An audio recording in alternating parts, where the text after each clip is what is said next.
네, 좀 수준이 높은 문제를 마지막으로 풀어보도록 할 텐데요. 자, 1번부터 보겠습니다. 자전거를 타고 집에서 어디까지 반환점까지 갈 때는 속력이 6m/s로 갔다가 다시 돌아왔다는 거예요. 올 때는 3m/s로 왔다는 거예요. 속력을 다르게 갔다 왔네. 자, 이때 집까지 도착할 때까지 2분이 걸렸다. 총 이동한 거리는 얼마인가 라는 문제죠.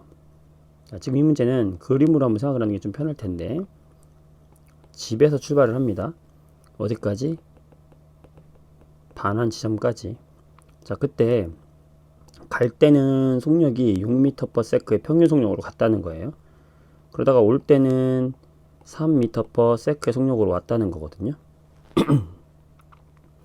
자, 이걸 가지고 거리를 어떻게 구하는가?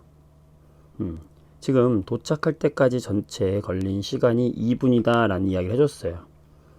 우리가 이 시간을 가지고 이걸 같이 구할 수가 있는데, 왜냐면 우리가 시간이라고 하는 거는 속력과 어떤 관계가 있죠? 시간은 속력분의 이동 거리의 관계 있잖아요. 왜냐면 속력은 시간분의 거리니까, 그렇죠? 이 공식을 이용하면은 지금 가면서 걸린 여기 시간이 있을 거예요. 시간, 그죠? 가면서 걸린 이 시간과 오면서 걸린 시간이 있을 거예요. 이 두 개의 시간을 합쳤더니 얼마가 됐다? 2분. 즉 120초가 걸렸다 이 말이잖아. 이렇게 공식을 놓으면 되거든요. 갈 때의 시간, 자, 갈 때의 시간과 돌아올 때의 시간을 몇 초? 120초다 라고 구하면 되겠어요. 그럼 갈 때 시간은 어떻게 구한다? 자, 여기서부터 여기까지 거리를 내가 몰라요. 모르는데 이걸 x라고 한번 놔보는 거야. 이 거리를 x미터라고. 그러면 요 시간은 얼마죠? 속력분의 이동 거리니까 6분의 x미터를 간 거잖아요. 그 다음에 올 때는요, 3이라는 속력으로 x를 또 온 거잖아요. 그랬더니 총 걸린 시간 얼마다? 120초다. 이것만 생각해 주면 됩니다. 시간으로 접근하면 되겠다. 좀 수학적인 문제죠. 쉽지 않습니다. 그래서 그러면 어떻게 됩니까? 2분의 x는 120이 되고, 따라서 x는 240이 되죠. 조심해야 될 거는 이렇게 하고 끝나는 것이 아니라 총 이동한 거리를 물어봤기 때문에 이거는 집에서 반환점까지만 거리니까 여기다 얼마를 곱해야 돼? 2를 곱해야 돼요. 그래서 얼마? 480m가 나온다 라고 해야 되는 겁니다. 어렵지만 이런 문제도 한번 대비를 한번 해보자. 자, 2번. 자, 지금 그림 선생님이 이거 좀 제 교재에 오타가 있어요. 그림이 없죠, 그렇죠? 자, 이 그림은 이런 그림이에요. 여기다가 지금 시간 기록계 테이프를 쭉 붙인 거예요. 붙여서 이렇게 점점의 개수가 똑같아. 붙여 놓은 거예요. 자, 이 그림이 있다라고 생각을 합시다. 1초에 60타점을 찍었어요. 그래서 6타점 간격으로 잘랐어요. 그러니까 여기가 이 타점 찍힌 게 6개의 타점을 찍은 거예요. 자, 그러면 6타점은 찍는데 몇 초 걸리겠어요? 1초에 60타점을 찍으니까 그게 10분의 1이잖아. 즉 0.1초 간격으로 잘랐다라는 거예요. 그러니까 여기가 0.1초, 0.2초 이런 식으로 잘랐다는 거지. 자, 그때 이동한 거리, 지금 6개를 잘라 붙였잖아요. 이게 뭡니까? 거리잖아요. 그럼 이 거리에는 뭐가 포함된 거냐면 0.1초당 이 쇠구슬이 이동한 거리, 어떤 물체가 이동한 거리가 포함되는 거기 때문에 이 종이 테이프 잘라 붙인 거는 시간분의 이동 거리를 포함한 값이기 때문에 속력에 대비할 수 있어요. 따라서 이 그래프는 어떻게 되고 있는 거냐? 바로 속력이 일정하게 증가하고 있는 운동이다. 속력이 증가하고 있는 운동이다 라고 생각할 수 있어요.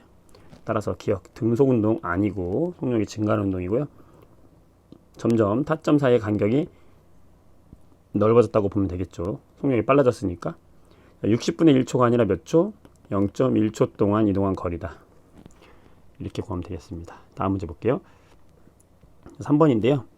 작용한 힘의 크기를 힘의 방향으로 이동한 이동 거리를 나타낸 것이다 라고 했어요. 자, 이동 거리가 나왔고 세로축이 이제 힘이 나왔네요. 네, 우리가 어떤 물체를 과학에서 말하는 일이라고 하는 거는 어떻게 구하죠? 그 물체에 준 힘 곱하기 뭐? 이동 거리를 구하죠. 힘 곱하기 이동시킨 거리를 구하잖아. 근데 세로축이, 가로축이 지금 거리고 세로축이 지금 힘이잖아요. 그렇다면 여기는 뭐야? 힘 곱하기 이동 거리잖아. 이 넓이가. 아, 이 넓이가 결국엔 뭐다? 내가 해준 일이 되겠구나 라는 것을 찾아내면 되겠죠. 즉, 이 아래 빗금친 부분은 힘과 이동거리 그래프에서 빗금친 부분은 뭐다? 바로 이 모든 거 합치면 전부 한 1이 되는 거죠. 이것을 알고 문제 풀면 되겠습니다. 처음 2m 이동시키는 동안 한 일의 양은 40줄이다. 처음 2m 이동시키는 동안 한 일의 양은 얼마겠어요? 여기 이 부근의 넓이를 구하면 되겠죠. 2 곱하기 20이니까 40줄 어때요? 맞죠? 그 다음 물체를 5m 이동시키는 동안 한 일의 양은 얼마냐? 그건 뭐가 되겠어요? 전체 요 파란색 요 전체 5m 동안이니까 전체의 이 넓이를 구해주면 되겠지. 그럼 여기는 20이고 40이죠. 40이고 여기는 3 곱하기 4니까 120이네. 총 160이죠. 100이 아니라. 색칠된 부분의 넓이는 5m 이동시키는 동안 힘이 물체 한 1의 양과 같다. 1의 양과 같다라는 거죠. 맞다. 다음 문제 보겠습니다. 4번. 자, 이 4번 문제는 처음에 지금 여러분들 이거 문제 잘못했어요. 죄송합니다. 2kg이에요. 2kg짜리 물체에 힘을 가해서 40줄의 일을 해줬다. 자, 뭐냐면 처음에는 질량이 2kg이면서 3m/s 운동하고 있다는 거야. 자, 그럼 얘는 무슨 에너지 가지고 있어요? 그렇지, 운동 에너지 가지고 있죠. 얼마큼? 2분의 1 m v의 제곱만큼. 그게 얼마예요? 2분의 1 질량 2 v의 제곱. 얼마죠? 9줄. 처음에 얘는 얼마 에너지를 가지고 있었다? 9줄의 에너지 가지고 있었다. 근데 여기다가 40줄의 일을 더 해줬다는 거예요. 우리가 물체에다가 일을 해주게 되면은 그 일을 해준 만큼 뭘로? 그 물체의 운동 에너지로 전환이 되는 거죠. 처음에 9줄이 있었는데 여기다가 얼마의 일을 해줬다? 40줄의 일을 해줬다는 거잖아. 그럼 이 물체가 갖는 에너지는 이제 얼마로 바뀌는 거죠?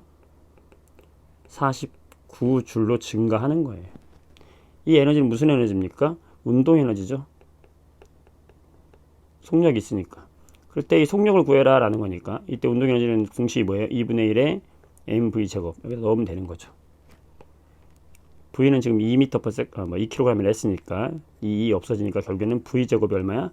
49야. 그럼 v는 얼마? 7m/s가 되겠죠. 이런 문제도 한번 도전해 보세요. 자, 나중에 v는 7m/s다. 맞다. 처음 운동 에너지는 6이 아니라 9줄이었죠.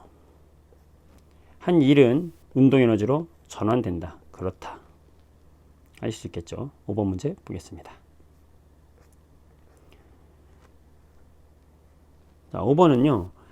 이제 이 쇠구슬이 가지고 있는 이 에너지를 가지고 나무 토막을 미는 일로 하는 거예요. 그럼 이 문제는 뭐냐면 처음에 이 쇠구슬은 뭘 가지고 있다? 에너지를 가지고 있다. 자, 무슨 에너지 가지고 있겠어요? 위치 에너지 가지고 있겠지. 얼만큼? 9.8의 질량 m 곱하기 h 높이만큼. 이만큼의 위치 에너지 가지고 있을 거예요. 얘가 떨어지면서 이 나무 토막을 밀었네? 그럼 뭘 한 거예요? 일을 한 거예요. 얼마큼의 일을? 나무 토막을 미는 힘 곱하기 s라고 하는 이동 거리만큼의 일을 했겠죠. 즉, 내가 처음에 가지고 있던 이 위치 에너지가 무엇으로? 나무 토막을 미는 일로 전환이 되었다. 얼만큼? 동일한 만큼. 이거 두 개를 등식을 놓고 설명하면 되는 거죠. 그럼 결국에 이 나무 토막을 미는 일을 할 때요. 이 힘은 일정해요. 마찰력은 항상 일정하거든. 그럼 결국에는 이 일은 뭐에 비례합니까? 이 쇠구슬한 일은 이동 거리에 비례하는 거죠. 나무 토막 이동 거리에 비례한다. 그럼 결국에는 내가 가지고 있던 위치 에너지가 뭐에 비례한다? 이동 거리에, 나무 토막이 이동한 거리에 비례한다는 거죠. 위치 에너지만큼 나무 토막이 이동한다는 거죠. 그럼 이 위치 에너지는 뭐에 비례하죠? 질량 곱하기 높이에 비례하니까 질량 곱하기 높이가 변한 만큼 이동 거리가 비례해서 증가한다. 이걸 활용하는 거죠. 그럼 자, 실험에서 질량이 20이고 높이가 10일 때 나무 토막이 2cm 이동했대요. 자, 그러면 질량은 그대로인데 높이가 2배 증가했어요. 그러면 높이에 비례하니까는 이동거리 몇 배 증가하겠어? 2배 증가하겠죠. 2배 증가했잖아요. 그죠? 자, 40이 되면은 질량이 2배 증가했죠. 근데 가하고 비교해보면은 높이는 안 변했어. 질량을 2배 했더니 이동거리 2배 됐네요. 똑같죠. 그럼 라는 어떨까요? 나는 다하고 비교해볼까? 질량은 그대로예요. 근데 높이가 2배가 됐어. 그러면은 이동거리 몇 배 되겠어요? 2배 되겠죠. 따라서 기억은 얼마다? 8이다. 따라서 기억은 6이 아니라 8이 되는 것이고, 쇠구슬이 가지는 위치 에너지가 나무 토막을 미는 1로 전환이 되었다. 그렇죠. 가와 다를 비교하면, 자, 가하고 다를 비교한다는 것은 지금 질량, 높이를 동일하게 두고 질량의 변화를 줬으니까 질량과 관계를 알 수 있는 거죠. 높이가 일정할 때 높이의 관계가 아니죠. 자, 리얼. 가와 라를 비교하면 질량이 일정할 때. 근데 이게 선생님이 미안합니다, 여러분들. 이게 문제 바꾸려다 보니까 이게 질량의 관계를 알 수 있다. 말이 좀 이상한지. 높이가 일정할 때 위치 에너지와 질량의 관계를 알 수 있다. 이래야 되죠. 그렇게 해놓고 맞다고 합시다. 네. 가와 라를 비교하면 질량이 일정할 때 위치 에너지와 질량 관계를 알 수 있다. 가와 라를 비교하면은 지금 좀 둘 다 변했죠. 따라서 그렇지 않다. 답은 니은과 디귿 맞는 걸로 합시다. 이렇게 해서 정리해 봤습니다. 좀 어려운 문제들도 한번 해보는 거죠. 여러분들 물리 파트 여기는 정말 내용은 많지 않아요. 내용은 몇 개 안 되죠. 네, 내용은 몇 개 안 돼요. 왜냐면 자, 2를 구하시오. 1은 힘 곱하기 이동 거리입니다. 자, 에너지를 구하시오. 위치 에너지 구하시오. 9.8 mh입니다. 운동 에너지를 구하시오. 2분의 1 mv 제곱입니다. 이 세 개 가지고 다 우리가 서로 전환된다라는 거 왔다 갔다 한다. 왔다 갔다 한다. 요거 가지고 문제 많이 푸는 거니까 내용은 얼마 안 돼요. 개념 이해를 정확하게 하고 우리 응용을 하면 되겠습니다. 여기까지 하도록 할게요. 수고했습니다.